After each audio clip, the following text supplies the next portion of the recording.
Hello বন্ধুরা, বছরের প্রথম কালবৈশাখী।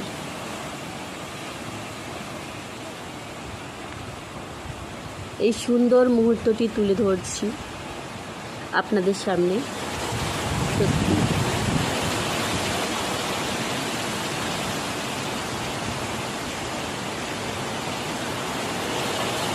সূর্যের ঝলকানি, অসহ্য তাপ, দাবদাহের মধ্যে একটুখানি যেন স্বস্তি।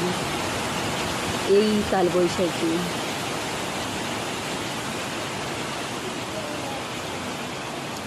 পুরো এলাকাতে কারেন্ট চলে গেছে, যার জন্য অন্ধকার হয়ে এসেছে।